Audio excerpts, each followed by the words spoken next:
What's going on, people, and welcome to Man Knows Football. You are here with Goonie ahead of Sunday's massive Premier League fixture between Chelsea and Manchester United. Manchester United, who have been on absolutely terrible form this season, are currently sitting in 9th place, 12 games played with only 17 points to show for it. So not looking like the Manchester United that we once knew, but they did get rid of Ole Gunnar Solskjaer, and Michael Carrick will be in the hot seat for this game at Stamford Bridge.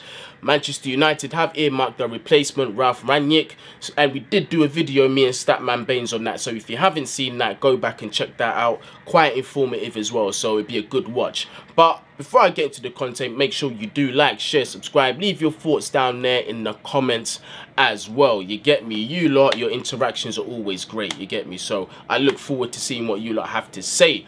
The game against Juventus actually marked Thomas Tuchel's 50th game in charge for Chelsea Football Club. So I thought that we would give the man his flowers and just go through the statistics that he has amassed during his time at Chelsea Football Club. So in his first 50 games, Thomas Tuchel has won 32 matches, drawn 11 and lost just 7 games. Tuchel's side have conceded 24 goals in his first 50 matches, 5 of which came from West Brom. We all remember that one. No manager in English top flight history has ever conceded fewer when reaching 50 games. So that is a record that Thomas Tuchel has smashed. You get me? 81 goals scored and only 24 goals conceded demonstrates the efficiency with which the Blues operate. And isn't that a fact? 46 of those 81 goals scored have come at Stamford Bridge, 32 away from home, and the other 3 on neutral turf. The most important of which was Kai Havertz's winner in the Champions League final. How can we forget about that one? You get me?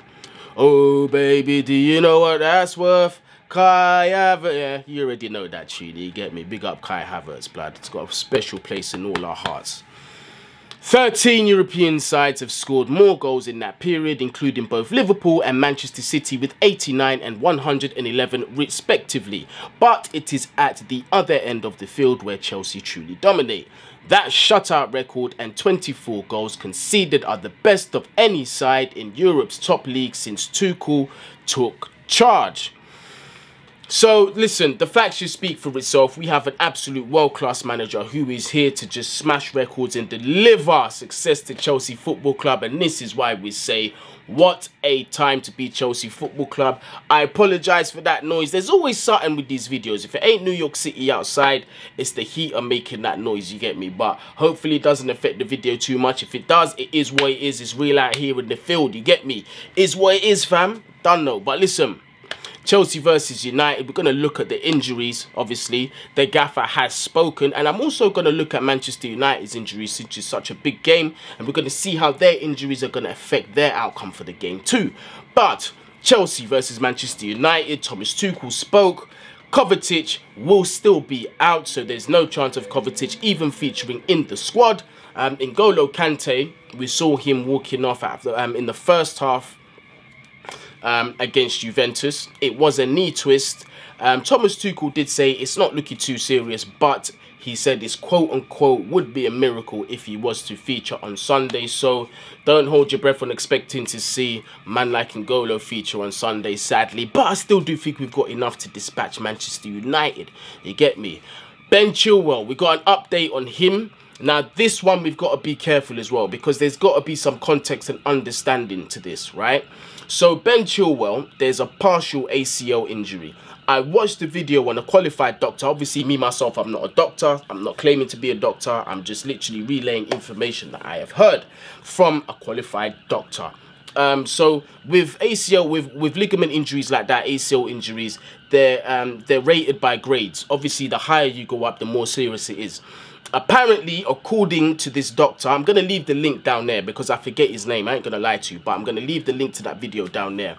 This doctor's saying that Ben Chilwell basically has a grade 1 ACL damage, which means that there is no tear sustained to the muscle, and it means that he might not need he might not need surgery to rehabilitate that muscle, which would be very good. But the first 6 weeks are very crucial to see how he gets on with the physical rehabilitation stage. So what Chelsea are doing, they're taking a very conservative approach. They're going to get him back into physio slowly to see if he can handle it, to see if he's got stability in that knee still. If he does it over these 6 weeks, then they're going to continue to, you know, treat him and slowly bring him back into training, which would basically mean he wouldn't miss the rest of this season. You get me? But that all depends on how his body responds to the treatment over the next 6 weeks. But the early signs are saying, and I'm quoting Mr. Thomas T, he says that his body has reacted well to the treatment and to the injury. So hopefully we will see Ben Chilwell return sooner rather than later. But if he doesn't, we heard that the contingency plan could be Ian Maatsen getting recalled from Coventry City Football Club. Another Cobham graduate. Would be very interesting to see what he could bring into the squad. We got a glimpse of him under Maurizio Sarri's season, and I thought he looked quite mature, and I actually thought he looked quite ready for the step up. So it'll be interesting to see if he does come back to the squad, if Chile is out for the long term. Kai Havertz could return this weekend after picking up that thigh injury that we saw against Leicester last week as well. Lukaku was fit enough to make the bench midweek against Juventus, although he didn't feature, but he could start against Manchester United this Sunday, which is a massive boost. How much would you love Bellingham to return and slap a hat-trick against Manchester United and really show where he belongs at the Bridge? You get me? As for Manchester United, Cavani could be back, and Luke Shaw. That is obviously good news for them in terms of Edison Cavani, one of the most natural finishers in the game. As for Luke Shaw, you know, with him, he's very hit and miss. And I think this is not the game for him to be stepping right into. And the form that we're in, I reckon he's going to get torn to shreds, especially if Callum, or in fact, it doesn't matter who's occupying that side. He's in for a long night.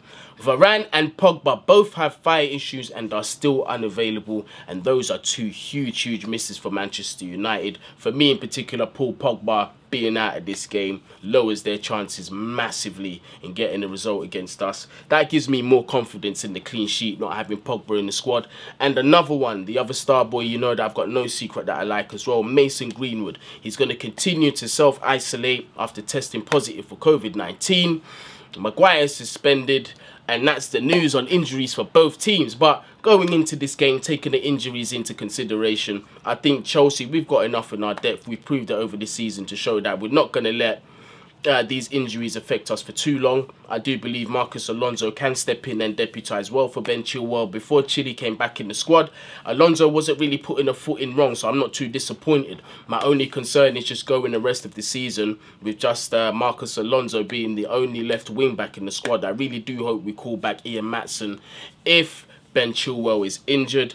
And also N'Golo Kante, he is unfit. But we do have Ruben Loftus-Cheek, who we saw like when he came into that squad against Juventus. It was as if N'Golo never left. He was winning his tackles, he was driving forward, and then obviously we saw the assist that he created for Callum Hudson-Odoi.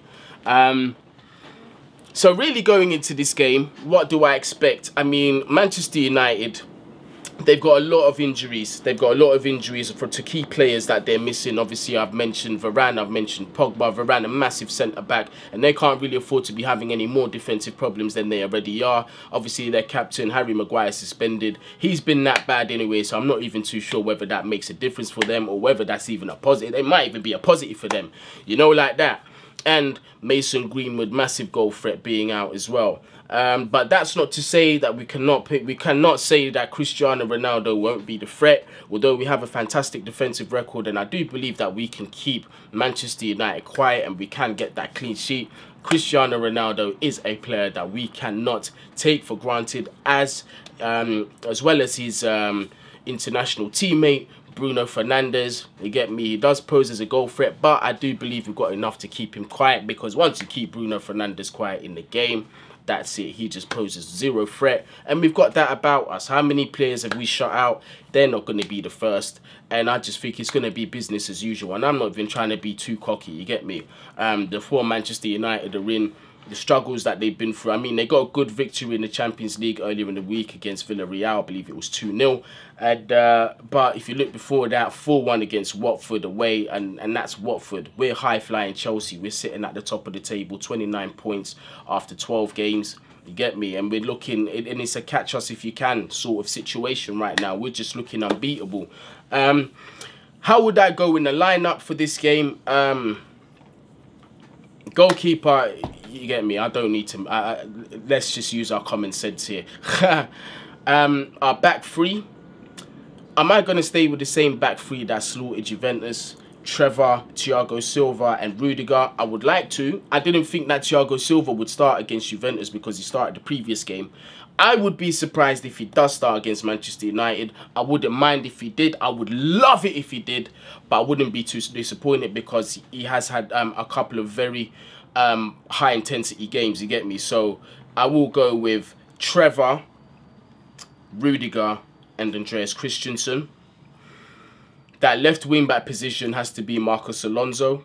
The right wing back position, you already know, that's a common sense. You get me? Mr. Starboy himself, Reece James, definitely has to be there on that right wing back position. The midfield pivot, I'm going to go with Jorginho and Ruben Loftus-Cheek. And I'm going to say this about Ruben Loftus-Cheek. I will not be surprised if we see a man of the match performance from him. I won't be surprised. Remember I said that. I think that this is the game where he's going to control that midfield and create so many chances and may even get a goal himself. Because game after game, you're seeing the confidence just go up and up and up. And that guy is a baller. He's got it up here and he's got it in his feet. So I'm guessing it's going to be between him and Reece for the man of the match. But I'm telling you, I've got a good feeling about RLC if he starts this game. And then the front three, this one going to be interesting as well. I can't knock off Callum Hudson-Odoi. He has to start on that left wing. Nobody's taking that away from him right now in the form that he's in. I don't care if it's Pulisic or whoever. He must take that left wing position. Up top, I'm going to bring back Big Bolingoli. I know he's going to feel like he's going to have a point to prove against Manchester United. He's got the whole flat track bully sort of stigma. But I think he could turn it around against Manchester United. It'll be good to see him back in the Chelsea shirt and scoring goals again. How positive would that be for us going into this Christmas period? And then on that right-hand side, look, I'm going to go with Pulisic. I'm going to go with Pulisic because I feel he's more of a goal threat than Ziyech. But that's not... and I'm not saying that Ziyech has played bad the past 2 games. I think he's done pretty well. But I'm going to go with Pulisic this game round. I'm going to want to see goals again. I want us to pick up from where we've left off. You understand? And with that defensive frailty that Man United have, boy, and even that midfield frailty that Manchester United have, look, would I be wrong to say I'm looking at least a 3-0 win? I think we might even see that 4-0. Do you remember when Pedro scored after, I think it was like, I can't remember. It was very, very like early into the first half. It might go that direction. But yeah, man, honestly, I'm not really going to make this too long, to be honest with you. Just a quick analysis ahead of Sunday's game. But yeah, that's going to be my prediction for the game. Honestly, I think where the game's going to be won, again, it's going to be in them wing-back positions. Now, Marcos Alonso, he is a huge, huge goal threat. And you know what? I had a discussion with Roma. And Roma actually brought something up quite interesting. He seems to think that Marcos Alonso is a bigger goal threat than Ben Chilwell. If you agree with him, let us know down there. But I don't necessarily disagree. We already know what Marcos Alonso can do. He's got that deadly, deadly free kick as well, which might come in handy. You get me? Against Man United. Especially if you get a free kick in a dangerous area. Who knows? Who knows? But the form that De Gea is in as well, we've got to take that into account. De Gea has stopped them from getting some embarrassing results. But we create enough chances, and I do think that we are going to break through them. I think we're going to get in between the lines the same way we absolutely dismantled Juventus. We're going to continue. Reece James, you see that right side? I think United are in for a long, long night, especially if Luke Shaw is going to be starting on that side. I think it's going to be a long, long afternoon for Manchester United. But like I said, it's going to be, my prediction is,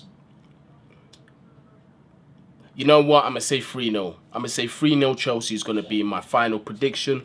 But yeah, let me know in the comments what you lot think, where you think this game's going to be won, who you think your goal scorers are going to be, if you think we're going to concede as well, and if you agree with what Roma was saying about Marcos Alonso. But yeah, whatever you're doing, wherever you are, Please stay safe, and don't forget to like, share, subscribe, and leave your thoughts down there in the comments.